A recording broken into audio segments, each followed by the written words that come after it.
Chưa.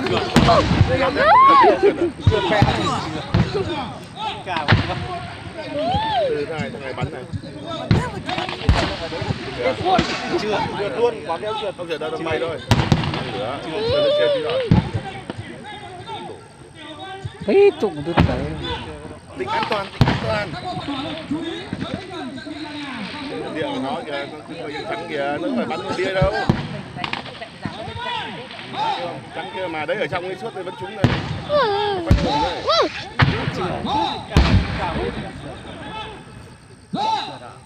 Chưa hết. Đặt cao, bay cao hết.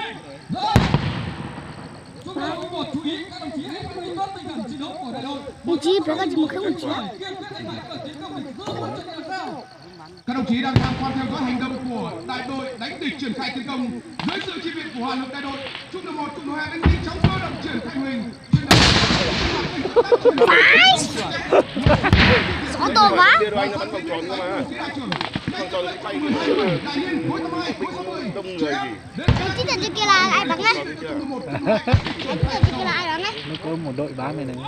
Tròn mà nó bắn tối ở đấy thôi.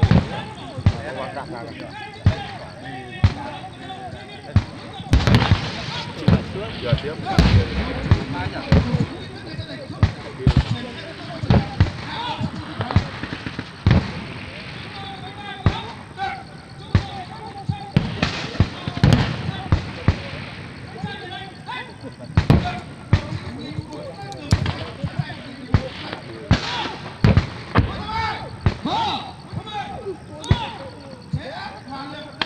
Tôi thấy cháu thì phải.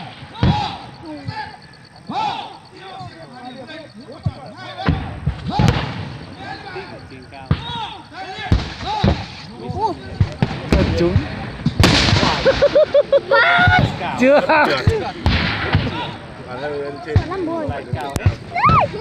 Chưa chưa. Chưa gì sống.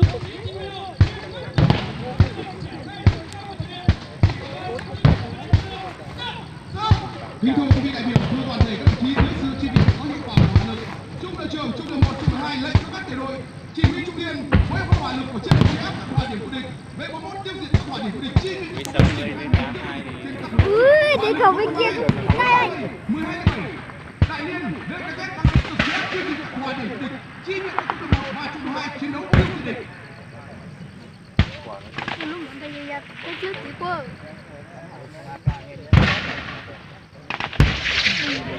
Chưa. DKZ đấy. Đâu?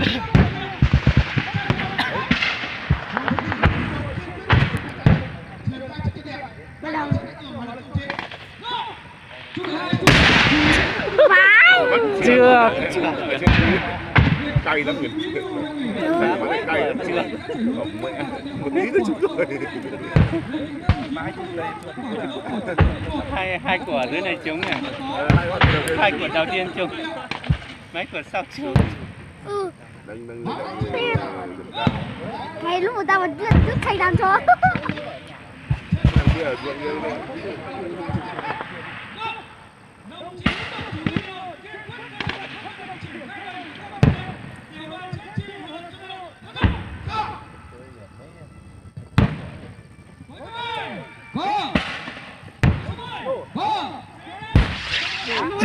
Chưa. Bay luôn.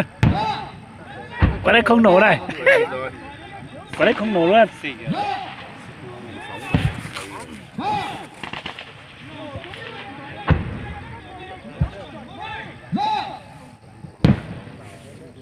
Kính thưa quý vị đại biểu, thưa toàn thể các đồng chí, đại đội 1 thuộc tiểu đoàn 10 của huyện được giao nhiệm vụ xây dựng trận địa phòng ngự tại điểm cao 754 thuộc bản Hồi Sao, xã Bà Hì. Quá trình chiến đấu được hỏa lực của tiểu đoàn trực tiếp chi viện, có nhiệm vụ ngăn chặn tiêu hao, đánh bại các đợt tiến công địch, giữ vững trận địa để các đội đánh địch trên các hướng. Lúc này trong quá trình DKZ đang tiêu diệt các hỏa điểm của địch, thì tại bình độ 500 số 5 Còn hai quả chưa tiêu diệt DKZ thì tiêu diệt hết quả. Đấy, thấp hơn một tí. Như thế là chết rồi đấy. Nếu như thế là chết. Như thế là chết. Thấp hơn một tí.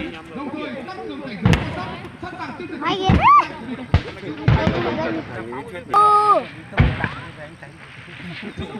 Tôi tính né rồi chứ. Thật Được. Được. Rồi. Đéo được. Trời. Vẫn an toàn. Như thế vẫn chết. Như thế chết vẫn chết. Chết rồi. Như thế là chết rồi. Ok quá. Nhưng mà quả đấy nó xa hơn. Kiểu hai quả dưới này thì nát thế này. Đối thôi này mà. Chắc chắn lắm rồi. Nó bắn nhiều cái nó đau tay. Nếu mà bán cái này đau tay lắm đấy. Triển khai huy tiến công trên hướng chủ yếu của đại đội 1. Hiện nay, top đi đầu của địch trên hướng chủ yếu đã vận động để cách hệ thống một cản đá trên hướng chủ yếu khoảng 80 m.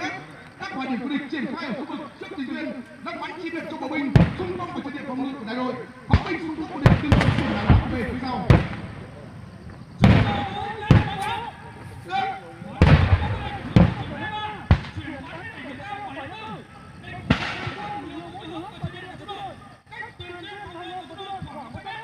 Xin có một chiếc bắn đầy nhiều bắn CDC bắn vào đá không cho nó lực quay trở lại viên đạn bắn vào mông nó bả ra.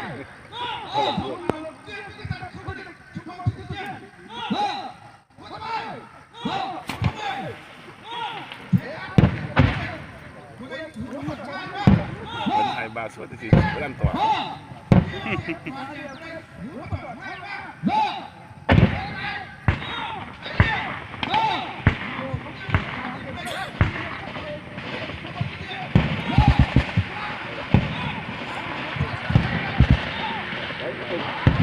Mầm như chiến tranh mầm viên này 12/7. 12/7.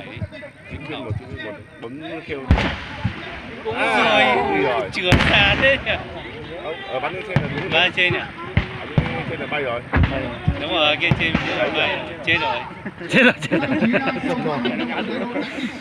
Bắn trúng cái giấy cháy luôn mà.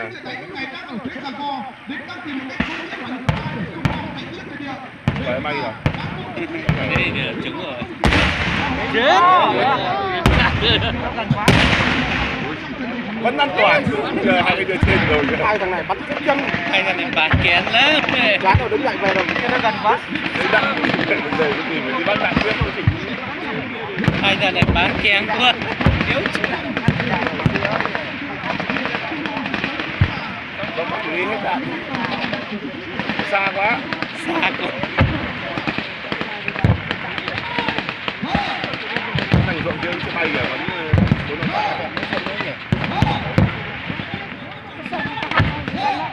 Cái sắt đó rồi.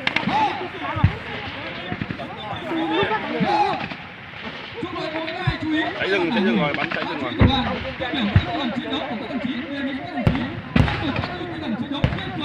Thôi, dừng rồi. Cái cuối 60 với 82 này lúc nào cũng bán sửa. Trận đánh tại vị trí chỉ huy đồng chí đại đội trưởng tiếp tục lại trong tối 82.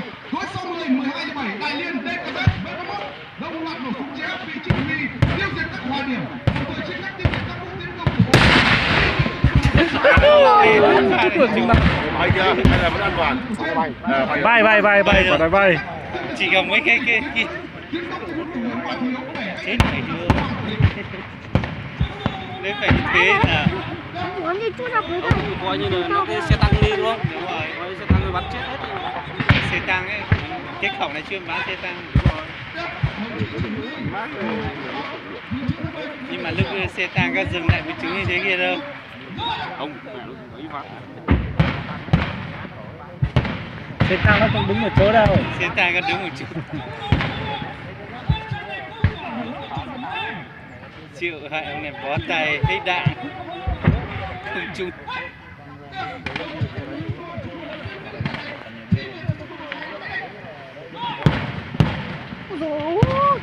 Thưa quý vị đại biểu, thưa toàn thể các đồng chí, trong kế hoạch hiệp đồng đánh địch tiến công tại điểm cao Chạy chạy trung đoàn 5 trong hình phòng ngự của đại đội được phối thuộc một khẩu Đại Liên, một khẩu cối 60 và một số phương tiện chiến đấu khác. Quá trình chiến đấu được hỏa lực của đại đội trực tiếp chỉ đạo đảm nhiệm lực lượng phòng ngự trên hướng chủ yếu của đại đội. Lực lượng chiến binh Nào, như thật đó. Đấy là chạy. Họ bán là ca.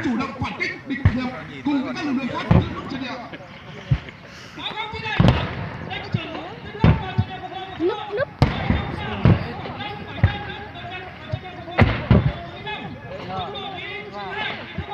Không biết máy bay nó đứng được. Thời gian nữa.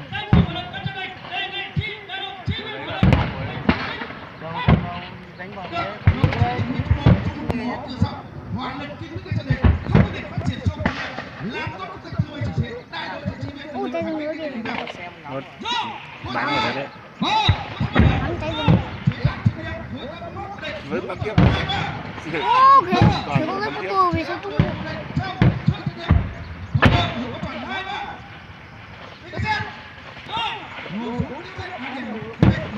Để cái xe hết cụ đã.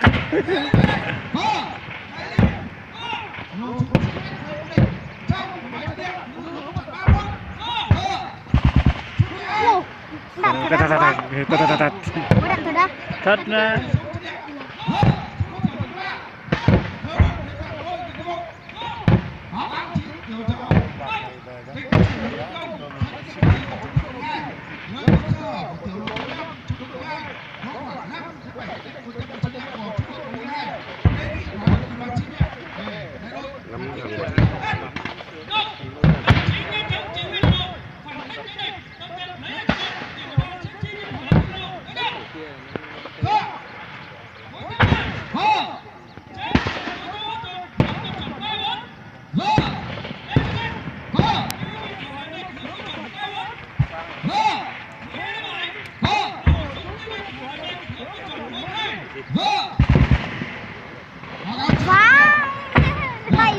Yeah, nó chạy ở trong hào cái kìa, nó chạy trong hào cái kìa.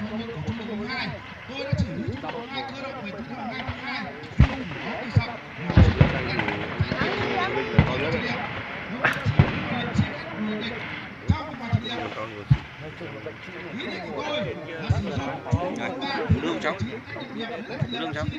Cháu xin. Cháu xin.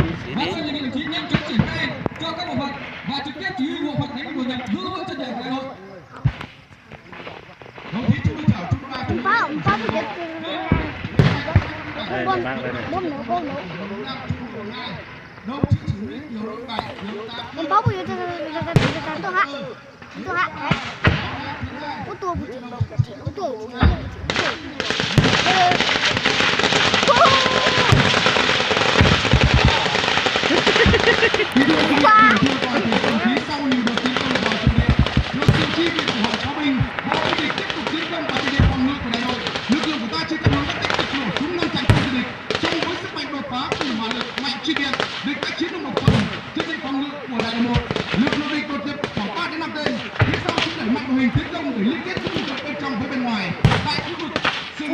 đồng chí đang tham quan theo dõi hành động của Trung đoàn 3 đánh phản kích lấy lại trận địa.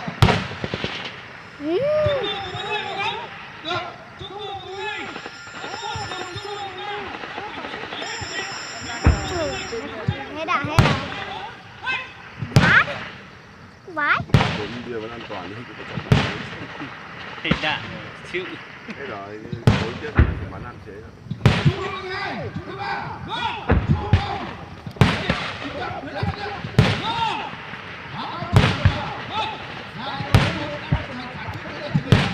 Chị là thằng như chút tới chị thấy cho cả hai ở trời ấy. Bố nào có giải thích cho? Không biết. Hàn hết có.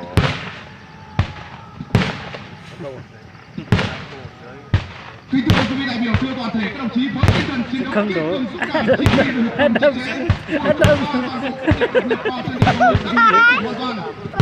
còn lại trước tiền viên loạn rút chạy về điểm cao chiến lược với tầm không để cùng có lực lượng nắm chắc cơ ngăn chặn đồng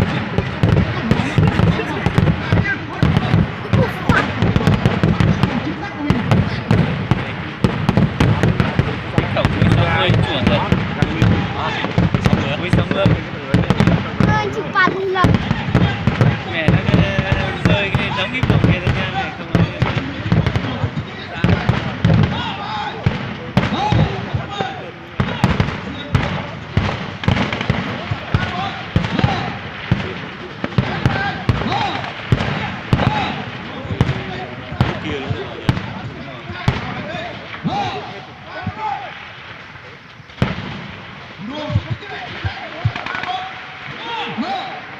Saya bunuh cara tu sudah.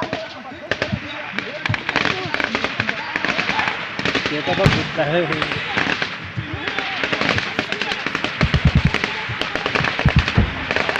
Mình chỉ đến đó thì con trai đó nó không có. Giật. Rất là quan trọng chú ý. Các đồng chí đã liên quan đến trận chiến đấu của đại hội người các đơn vị người Hãy dừng như sau ấy. tiến công của mình.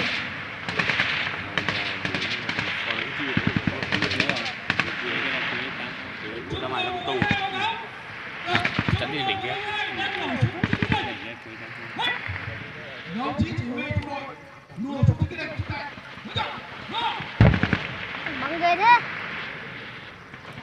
Trung đội của mình báo cáo. Được.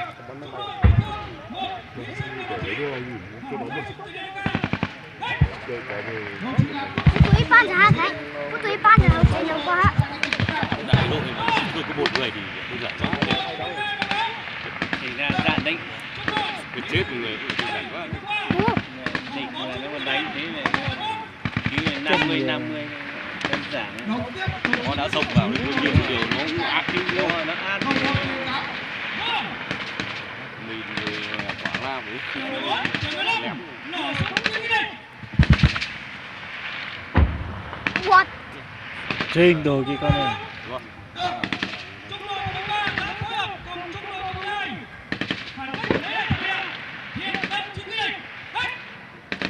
đồng chí chỉ huy trung đội phối hợp với trung đội 2 lùa Ê, tao đi.